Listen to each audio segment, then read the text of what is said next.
In my opinion, playing a fighting game with friends is always lots of fun. Whether it's a game everyone knows how to play very well, or a game where you know nothing and just button mash, fighting games go perfectly well in social settings where the host has a PS4 and a dusty copy of Mortal Kombat X or something.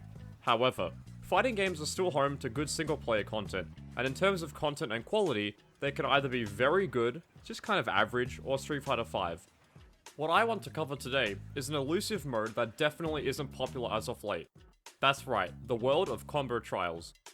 If you don't know, combo trials are simple. You pick a character, look at the combo on the side or top of the screen, and then do it. Sounds easy, right? That's what I'm here to discover. After sitting at my desk for approximately 5 minutes to think of some games before hopping back onto Ace Attorney, I've handpicked 6 fighting games, each with varying degrees of difficulty in their trials, to see which is the easiest, which was the hardest, and which were the games I had the most fun with. I don't have the best execution in the world, so I won't be able to complete every single trial in each game, but I'll be doing as many as I can, and I'll give my thoughts on both what I could and couldn't do. To determine the game order, I've thrown the games I've picked into this neat wheel spin, so we'll see what we get first.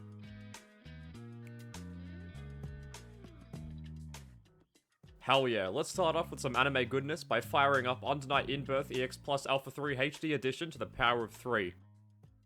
As a pretty casual Under Night player, I kind of knew what I was getting into from other anime fighters like Guilty Gear. An anime cast of characters with completely different fighting styles and moves make for some very interesting combo trials. The trials in this game start off with a short combo that's very easy to do, as they only make use of either standing or crouching normals, but as you progress, the game starts to introduce your specials, supers, and more. You'll be doing wall bounces, jump cancels, super cancels, holding buttons down to charge them, doing overheads, roaming cancelling, going ultra instinct, and using your big, flashy super move. The free-form nature of the game's fighting system makes it very enjoyable to mess around with and do these combo trials, and even though some of them were so hard I gave up out of fear I'd develop carpal tunnel the second I attempt them, I still had lots and lots of fun. Perhaps the thing I love the most about combo trials in Unist is that it goes a long way in helping you find out who to main.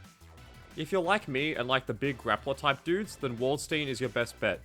Do you also like Guile and being on a watch list? Then Batista is the gal for you. Or maybe you just want to get some cool looking combos from literal button mashing. If that's the case, definitely go with Enkidu, trust me. Unist has really got it all with its combo trials. It's got lots of characters with completely different inputs and timings in their combos, a large number of trials to choose from, a demonstration viewer that shows you what to do in case you get stuck, and most importantly, it gives you an immense amount of satisfaction when you finally pull that tricky combo off that you've been stuck on for the past hour. Out of Under Night In-Birth's 21 characters, the game says that I was able to do 47.5% of the trials.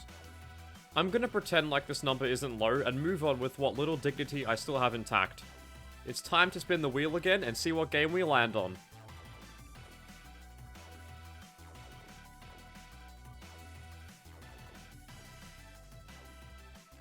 Okay, next up, Dragon Ball FighterZ. Real quick, just to get this out of the way, I don't have access to all the characters in Dragon Ball FighterZ, mainly because I'm not spending my money on the 67th release of Goku this week.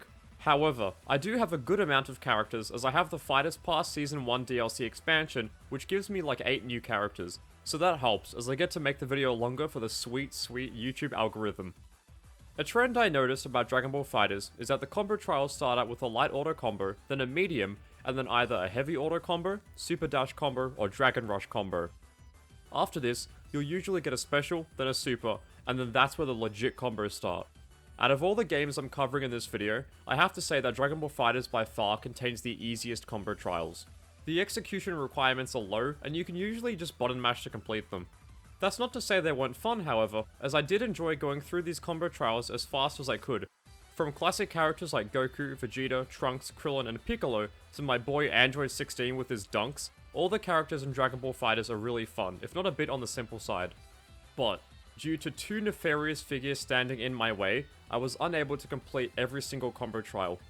While a vast majority of the characters gave me no trouble at all, these 2 heartless charlatans prevented my 100% completion rate. Android 17 and Cooler. Most of their trials were pretty easy, but it was the final ones that gave me trouble. No matter how hard I tried, the quarter cycle forward medium in 17's combo wouldn't consistently come out.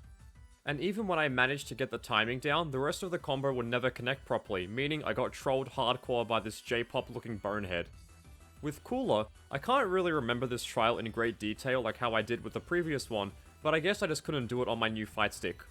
In the end, I have 29 characters with 10 trials each for a total of 290 combo trials. I was able to complete 288, so that leaves me with a 99.31% completion rate.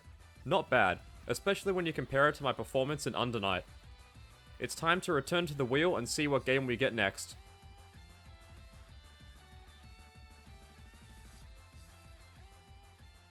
Oh no. Oh, my hands are gonna break. Look, I'ma keep it real with you, I'm not good at Street Fighter, and Third Strike is no exception. I originally wanted to do the combo trials on the HD port of the game to PS3, but I decided to go with the fan-made trials for Fightcade as that will take up less space on my hard drive, and believe me, this video and all the footage I need is slowly murdering my laptop. Anyway, back to the combo trials. How did I do? Out of a total of 129 combos, I was able to complete 5. That's right. I could only do 5, help me. It's no secret that Third Strike has very high execution requirements, and due to me still learning how to play on a fight stick as opposed to a pad, I didn't do very well.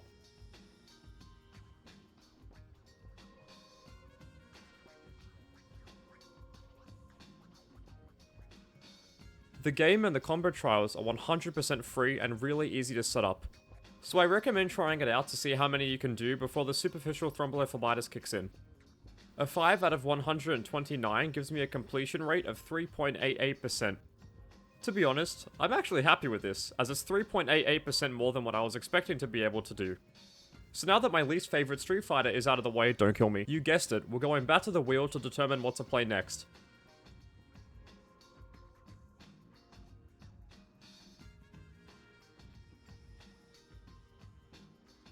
Oh yay. The Marvel vs. Capcom game with the characters that look like Channing Tatum if he was born with fetal alcohol syndrome and a missing frontal lobe. Hooray.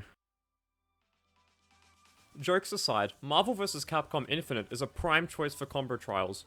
I was originally going to include Ultimate Marvel vs. Capcom 3, but there are way too many characters for me to try out, and I've already done most of them anyway on PS4, so I wanted to try something I haven't touched in a while.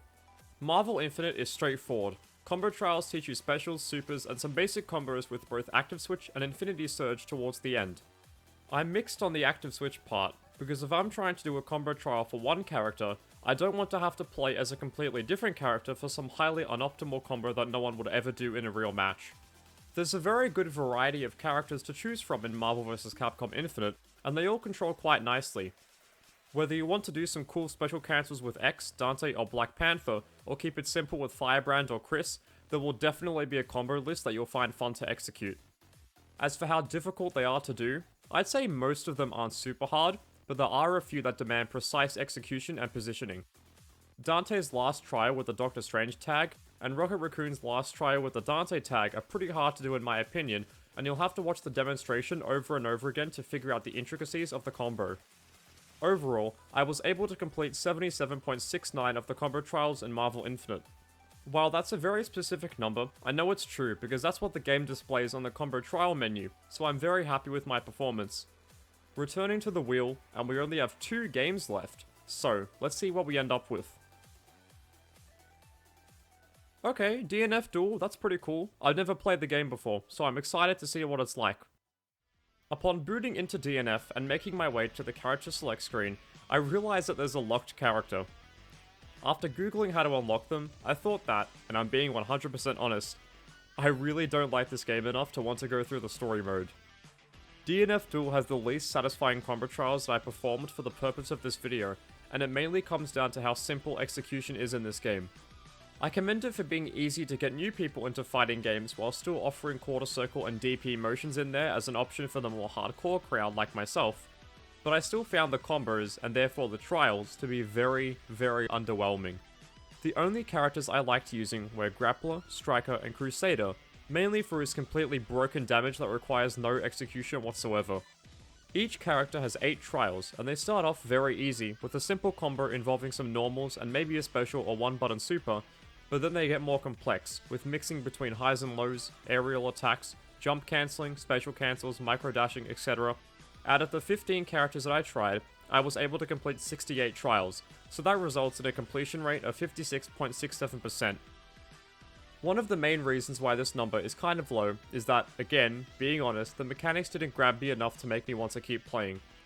I was kind of bored with the trials and gave up on some trickier ones sooner than I normally would have due to me not being very entertained. Let's go back to the wheel and see what the final game is. Ay, Dios mío. Actually, you know what? I reckon that combo trials found in the King of Fighters 13 aren't that hard.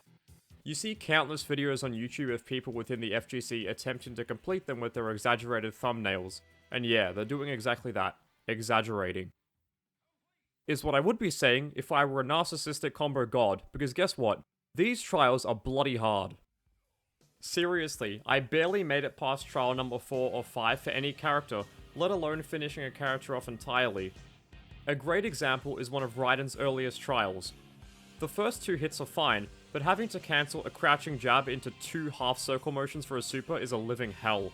I tried this for around 20 to 25 minutes before eventually giving up because my wrist started to hurt. SNK totally were not messing around when they were making these. They really want you to work your ass off to complete them. And the best part is that if you're a trophy hunter, doing 200 of these things is a requirement for the game's platinum trophy. I highly recommend trying these out if you get the chance to, just to be in the loop with the agony SNK is making the rest of us mere mortals suffer through. You know what perhaps is the worst part, however? I never made it this far, so I'm using footage from a video on YouTube, but this trial in particular makes me want to burn down the SNK buildings in Japan. Okay, it looks simple, right? Just hold down the button for 24 frames and then let go to perform the move. No. The 24 doesn't represent the number of frames you have to hold down the button for. It represents the amount of seconds. You have to do this twice in one combo and then go into a super at the end, and if you mess up, you have to wait another 24 seconds to try again.